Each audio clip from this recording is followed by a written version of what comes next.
हे ईश्वर, हमें आत्म शांति दो, उन चीजों को स्वीकार करने की जिन्हें हम बदल नहीं सकते, हिम्मत दो उन चीजों को बदलने की जिन्हें हम बदल सकते हैं, और इन दोनों में भेद जानने की शक्ति दो। हम किसको बदल सकते हैं? अपने आप को। हम किसको नहीं बदल सकते? दूसरों को। ईश्वर तेरी इच्छा चलेगी। ईश्वर तेरी इच्छा चलेगी। दोस्तों, बड़ा महत्वपूर्ण दिन है आज आपके बीच में जो है हमारे स्वामी जी जो है प्रमोदानंद जी आपके बीच में आए हुए हैं और बहुत ही अपना योगाचार्य, ठीक है, और नारी का ज्ञान, और बस इनकी जितनी तारीफ की जाए उतने ही कम है, और बहुत अच्छे सब, ठीक है, और बड़े अच्छे भाग्य हैं हमारे जो ये हमारे बीच में आए, और हम सभी उनका जो है दिल से आभार व्यक्त करेंगे, ठीक है, क्लैपिंग के साथ।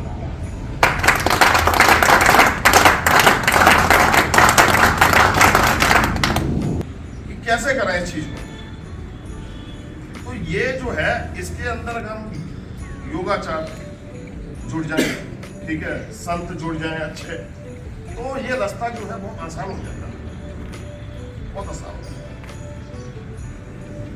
हमारा जो ये पूरा ये सिस्टम जो चल रहा है ना कहीं ये संतों के माध्यम से चल रहा है,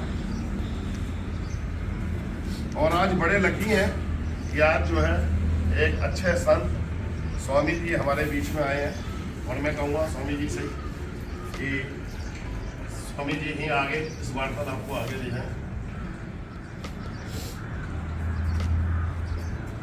मनः प्रसाद सौमत्तम, मतलब जिनको मन का प्रसाद मिल गया, मनः प्रसाद सौमत्तम, मौनम आत्म निग्रह, उनको मौन में आत्मा निगृहित हो गया, रमण करने लग गया। भाव संशुद्धि विद्येता तपो माना संशुद्धि, श्रीमद् भागवत गीता अध्याय 17 श्लोक 16। इसका मतलब क्या हुआ? मैं क्या बताना चाहता हूँ आपको कि आप अपने आप को हताश निराश न समझें। बहुत कुछ आपके भीतर, कुछ खोया ही नहीं जो खोया जा सकता। तो कुछ जन के संस्कार के अनुसार, संगति के अनुसार, सत्संग न मिलने के कारण या किसी अन्य कारण से भी हम दूषित हो जाते हैं। इसमें मन ही सबसे बड़ा कारण है, बंधन का भी और मोक्ष का भी। भगवान श्री कृष्ण कहते हैं अर्जुन से, मनः प्रसाद सौमत्तम मौनम आत्मनिग्रह, मन का प्रसाद आपको मिलना चाहिए, तो जैसा कहे वैसा नहीं करना चाहिए, किसी के बताए हुए बात के ऊपर विचार करना चाहिए, अगर फैसला न ले सके तो आंख बंद करके निर्णय करना चाहिए, सांस को देखना चाहिए, आपको मार्ग मिलेगा। तो मना ये मन का प्रसाद क्या है? मौन। अधिक से अधिक आप मौन रहेंगे तो आप जो कुछ सुना, जो आपने जाना, जो कुछ पढ़ा, आपका अनुभव इस प्रकार से गाय घास चढ़ने के बाद में जुआरी करती है, बाद में कुंडली को फिर निकाल करके फिर से घास खा जाती है। ऐसे बाद में मौन में जाकर के विचार करना चाहिए अपने सुबह से शाम तक की व्यक्तित्वों के बारे में, हमें क्या करना चाहिए था, हमें क्या नहीं करना चाहिए। जो ज़्यादा हो गया उसको कम करेंगे, जो कम रह गया मतलब बैलेंस लाना है, इसको बोलते हैं मौनम आत्मनिग्रह। मन का प्रसाद क्या है? मौन। लेकिन मौन से तो काम चलेगा नहीं, खाली मौन से क्या होगा? आगे भी चलना पड़ेगा। तो मनः प्रसाद सौमत्तम मौनम आत्मनिग्रह, भाव संशुद्धि विद्येता तपो माना संशुद्धि, अर्थात सब भाव का खेल है। इस पूरे जगत में सबसे पहला खोज भाव का ही हुआ है। भाव के बिना सब बेकार है। अगर आपका भाव निर्मल है तो परमात्मा तो आपके पास है, हाजरा हुजूर है, सब में भरपूर है, न कहीं कम न कहीं ज़्यादा, वही तो एक ही तो है। तो आप लोग अपने जीवन को अच्छी दिशा में ले जाएं, भावनात्मक दृष्टिकोण रखें, अपने जिम्मेदारी को समझिए, अपने माता पिता को दिए हुए वचनों को याद करें, अपने भाई बहन के साथ लुटाए हुए प्यारों को याद करें, आने वाले समय को ख्याल करें। जो गया वो गया, जो गया अनुभव से सीखें, जो जो नहीं होना चाहिए था वो हुआ, दोबारा नहीं। एक कमरे में प्रकाश करो, फिर मोमबत्ती जलाओ, प्रकाश, कमरा तो नहीं बोलता है कि मत करो, मतलब वो भी प्रकाश सब उसमें मिल जाता है। वैसे ही हम जहाँ होते हैं वहाँ बहुत सारी आत्माएं हमारे साथ इर्द गिर्द होती है। अच्छे कर्म करोगे तो अच्छी आत्मा आपको सहयोग करेगी, बुरे कर्म करोगे तो बुरी आत्मा आपको दुरुपयोग करेगी। इसलिए मनुष्य मानव जन्म बहुत अद्भुत और अनमोल है। इसका कहीं से भी कोई भी हिसाब किताब नहीं है, इसकी कोई बराबरी नहीं है, इसका कोई कीमत नहीं है। कीमत और मूल्य में बहुत फर्क है। सामान की कीमत होती है और मूल्य माता पिता गुरुजनों की होती है, जो पैसे से बाजार में नहीं मिलते, अमूल्य है। लेकिन कीमत देके कुछ भी आप कहीं भी ले सकते हो। तो आप कीमती नहीं है, अमूल्य है। इसका कोई मूल्य आंक नहीं सकता, कोई बता नहीं सकता। बड़े भाग्य मानुष तन पावा। तो ये जो कुछ आपको समझाए बताए जा रहे हैं, इनके साथ साथ में आप अपने शक्ति को भी समझें, अपने सामर्थ्य को भी समझें, किंचित मात्र भी कमी न रह जाए। जब आप यहाँ से अपने स्थान पर जाएं तो जो देखें वो भी समझे कि हाँ कहीं रह के आया, कुछ पा के आया, और आपके ऊपर 100% विश्वास करें। 99 नहीं, 100%। तो आप पानी गर्म करते हो ना, 99 पे भी गर्म नहीं होता, भाप नहीं निकलता। जब तक 100 नहीं होगा तो भाप वापस ऊपर नहीं आएगा, है ना। ये ध्यान है। इसी प्रकार जब तक 100%, 100% परमात्मा से जुड़ते हैं, समस्त बुराइयों को आप भस्म कर देते हैं, तो अंदर से जो आत्म प्रकाश मिलता है, जो मैं श्लोक सुनाया आपको, वो भाव है। और सब में एक ही जैसा भाव है। हम रसगुल्ला खाएं, आप खाएं तो मुझे मीठा, आपको तीखा थोड़ी लगेगा, सबको एक जैसा स्वाद आएगा। ऐसे ही परमात्मा सबके लिए एक जैसा है, एक जैसा स्वाद सबको देता है। इसलिए मन को बस में रखें, मौन का थोड़ा अवलंबन लें और हृदय में विचरण करें, आत्मचिंतन करें।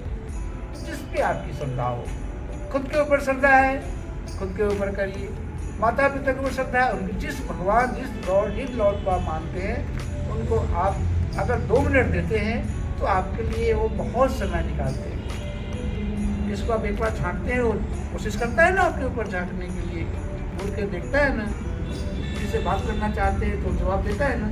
ऐसे ही परमपिता परमात्मा जो हमें दिखाई तो देता नहीं है, लेकिन भावनात्मक रूप से हमारे इर्द गिर्द, हमारे पास। इसलिए साधु संतों ने राज दरबार छोड़ करके लोग जंगल चले गए। क्यों गए? भगवान बुद्ध भी राजपुत्र थे, कृष्ण भी राजपुत्र थे, राम भी राजपुत्र थे, महावीर भी राजपुत्र थे, सारी संप्रदाएं थी। क्या कमी थी कि वो जंगल चले गए? आत्म शांति। तो आप कहीं भी आत्म शांति पा सकते हो, कोई जरूरी नहीं कि जंगल में जाने की आवश्यकता है। आप जहाँ हैं वहीं सब कुछ है। तो आप लोग तो काफ़ी ध्यान वगैरह करते हैं। सर कुछ ध्यान की एक पंक्ति बताएं बच्चों को, ऐसे में। तो अभी आप लोग एक अद्भुत और नई चीज़ आपके साथ हम शेयर करते हैं, अनुभव करते हैं। जब आपके पास समय मिले, आंख बंद करके सीधा टट्टार बैठिए, अगर लेटे बिस्तर में तो लेट करके ही अपने आप का निरीक्षण करिए। अब कई बार आप ध्यान से देखना, जब आंख बंद करके अपने आप का निरीक्षण करेंगे आपको बहुत कुछ मिलेगा। वैसे तो हमारे शरीर में बहुत सारे चक्र हैं, लेकिन 7 चक्रों को बहुत ज़्यादा प्रभावशाली बताया गया है। मूलाधार चक्र, स्वादिष्ठान चक्र, मणिपुर चक्र, अनाहत चक्र, विशुद्धि चक्र और आज्ञा चक्र। और जो सबसे बड़ा चक्र है वो सहस्रार चक्र है। वहाँ तक तो आपको जाने की जरूरत नहीं है। आप आज्ञा चक्र से ही आप भटके हैं और आज्ञा चक्र से ही आप अपने स्थान पे वापस आ सकते हैं। तो आँख बंद करें और एक मुद्रा का अवलंबन ले। देखिए ये ज्ञान मुद्रा है। अगर कोई व्यक्ति सिर्फ इस मुद्रा में 5 मिनट अपने आप को रखे तो ज्ञान की उत्पत्ति होती है, जो आपने कभी पढ़ा नहीं है, लिखा नहीं है, सुना नहीं है, वो भी उत्पन्न होती है। एक ज्ञान मुद्रा। किसी को शरीर में बहुत वायु विकार है, ये वायु विकार को दूर करने के लिए अंगूठे के जड़ में तर्जनी अंगुली को मिला के गोल बनाते हैं तो वायु मुद्रा बन जाती है। जिनका मन बुद्धि थोड़ा सा मटमैला मोटा है, बार बार अभ्यास करने से भी मन नहीं मानता, उनके लिए पृथ्वी मुद्रा है। मध्यमा अंगुली के टॉप के ऊपर अंगुष्ठ को लगाते हैं तो पृथ्वी मुद्रा बन जाती है। इस प्रकार से 24 मुद्रा है। इन 24 मुद्रा में 3 मुद्रा बहुत ही महत्वपूर्ण है। जैसे 24 नाड़ी हमारे शरीर में है, उनमें 3 नाड़ी बहुत महत्वपूर्ण है, ईरा, पिंगला, सुषुम्ना। इसी प्रकार से 24 मुद्रा में ये 3 मुद्रा, ज्ञान मुद्रा, वायु मुद्रा और पृथ्वी मुद्रा, ये 3 मुद्रा बहुत ही महत्वपूर्ण है। तो आपसे आग्रह रहेगा कि 24 घंटे में अगर आपके पास समय मिले तो आप 2 से 5 मिनट इसका प्रयोग करेंगे, चाहे ज्ञान मुद्रा करें या वायु मुद्रा करें या पृथ्वी मुद्रा करें। ठीक है, ज्ञान मुद्रा तर्जनी अंगुली अंगूठे के बगल में एक ज्ञान मुद्रा है। अंगूठे के जड़ में ऐसे लगाते हैं तो वायु मुद्रा है। और सबसे बड़ी लंबी बीच वाली बड़ी अंगुली के टॉप पे अंगूठे को लगाते हैं तो पृथ्वी मुद्रा है। तो पृथ्वी जड़ है, तो जड़ संबंधित जो भी अशुद्धताएं होंगी उस शरीर हो जाएगी। अब आंख बंद करें, सीधा बैठे, मैं आपको प्रयोग कराता हूँ। पहला हम पैर के अंगूठे से अपने पूरे शरीर का निरीक्षण करेंगे। आंख बंद करिए, आप ये आंख बंद करिए, भाव करिए कि आपका आंख बंद है लेकिन आप अपने पूरे शरीर के ऊपर दृष्टिपात कर रहे हैं। आपका दाहिने पैर का अंगूठा, बाएं पैर का अंगूठा, दोनों नी मतलब दोनों घुटने से ऊपर थाइज, हिप्स, फिर आपके ऊपर पेट, नाभि के पूरे अंग, ठीक उसके ऊपर हृदय तंत्र के सारे अंग, फिर उसके ऊपर दोनों कंधे के ऊपर जाएं, बायां हाथ, दाहिना हाथ से दृष्टिपात करना है। फिर वापस आ जाए ऊपर, मुख आपका नाक, आपका आँख, आपका कान। आपने हजारों लाखों बार इसको देखा है शीशे में, कैसे न कैसे आपको भान तो होगा ही। शांत होते जाइए, अपने सांसों को देखते जाइए। सांस आ रही है, जा रही है, आ रही है, जा रही है, आ रही है, जा रही है। अब एक मिनट आपको हम 7 चक्रों के ऊपर आपको हम एक बार प्रयास करते घुमाते हैं, आपको बहुत अद्भुत आनंद की अनुभूति होगी, अद्भुत आनंद की अनुभूति होगी। तो पहला चक्र है, जैसा हमने पीछे कहा, मूलाधार चक्र, जहाँ बैठे हैं कुर्सी के ऊपर और जिस जगह पे जहाँ से आप टॉयलेट द्वार है, जहाँ से मल का त्याग करते हैं, वहीं पे आपके पूरे शरीर का वजन होता है। जैसे कुर्सी में बैठे हैं उसको मूलाधार चक्र कहते हैं। जैसा कि हम लोग नाम से ही जानते हैं, मूलाधार मतलब कि पूरे शरीर का मूल जो अंग है वो हम बैठते हैं, उसको माना जाता है। जहाँ से मल छोड़ते हैं उससे 2 अंगुल ऊपर मूलाधार चक्र होता है, 4 इंची लंबा, 4 इंची चौड़ा। अगर अनुपात में माने तो आप ऐसे ही मान लें। वहाँ पे मन को अगर एकाग्र करते हैं 2 मिनट, 1 मिनट, आपके जीवन में अद्भुत मतलब मूल है वो। आप किसी पेड़ के मूल को देखते हैं ना, पत्ते, फूल, फल कहाँ से निकल आते हैं? मूल से निकल आते हैं, उसके जड़ से निकल जाते हैं। ऐसे ही आपके शरीर में बहुत सारी शक्तियाँ हैं, सामर्थ्य हैं, जो आते हैं एक दूसरे से मिलित होकर के एक ऊर्जा उत्पन्न होती है। वो ऊर्जा उत्पन्न होती है उसके रोग प्रतिकारक शक्ति के नाम से हम जानते हैं। तो हमारे शरीर के भीतर अंदरूनी शक्ति जो रोग होंगे जाने अनजाने के, उसे नष्ट कर देते हैं। फिर हंसने से आपके पूरे शरीर के एक रोम हंसने लगता है। 1-1 2 सच्चिया की हंसना चाहिए। ये 3 बार प्रयोग करना है। करिए, स्टार्ट करिए। ओम ओम ओम ओम ओम ओम ओम ओम हंसिए प्यार से, नेचुरल हंसी। एक बार और फिर से हंसिए,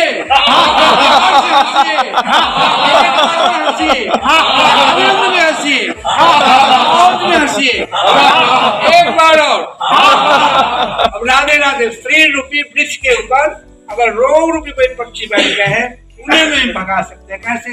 राधे राधे राधे राधे राधे राधे राधे राधे राधे राधे। हंसिए, प्यार से हंसिए, आनंद में हंसिए, एक बार और। इस प्रकार से अपने आप को प्रफुल्लित रखिए, हंसते रहिए, मुस्कुराते रहिए, आनंद में रहिए, मौज में रहिए, एक एक क्षण को निचोड़ लीजिए, एक एक क्षण आपका बेकार नहीं है। ये जो अभी सारा हुआ ना, ये सब मैंने किया ना साथ में आपके, मालूम है क्यों? क्योंकि ये सच है। ये प्रोग्राम जब मैं आया था ना, इस प्रोग्राम के अंदर, और 19 साल पहले इस प्रोग्राम में आया, 2 साल मैंने नहीं किया। मेरे को लग रहा था मेरे को तो जानता हूं, ये है वो है, मेरा दिमाग चलता था। लेकिन आखिर में क्या हुआ? आखिर में माननी पड़ेगी। अगर रास्ता चाहिए ना, जीवन चाहिए, तो संत साहब की बात मान लो। जो कह रहे हैं सत्य कह रहे हैं, मान लो। जो प्रोग्राम कह रहा है वो प्रोग्राम की बात मान लो। तो आपके सामने अब 25 दिन बाद, 15 दिन बाद 17 साल पूरे हो जाएंगे, 18वां साल चालू हो जाएगा, 18वां साल चालू हो जाएगा 20 दिन बाद। अब यहां आ गया जो 18 साल की जो जर्नी, अब यहां पर स्वामी जी के दर्शन हुए। यहाँ जो अभी मेरा जो इसके साथ में भी जैसा चल रहा है, संपर्क चल रहा है, लेकिन मैंने सारा ये फॉलो क्यों किया? क्योंकि मुझे ये चीज दिखाई दे गई है, ये सब जो ये कह रहे हैं ना, सत्य वारी सत्य है, बिल्कुल अमल कर लेंगे ना, इसको दिल से अमल कर लेंगे। तो अभी जैसा आप प्रफुल्लित हुए ना, सुनकर और एक्शन करके हुए ना प्रफुल्लित, अब रियली में प्रफुल्लित हो जाए, आनंद आ जाएगा। आप स्वामी जी से एक आग्रह करेंगे, ये हर वीक जो है, हफ्ते में 1 दिन 2 दिन जो भी इनका समय निकलता है, कीमती समय, ये आपको जो है आशीर्वाद देने आते रहेंगे। ठीक है, इसका आग्रह करेंगे इनसे और इनका सम्मान करेंगे।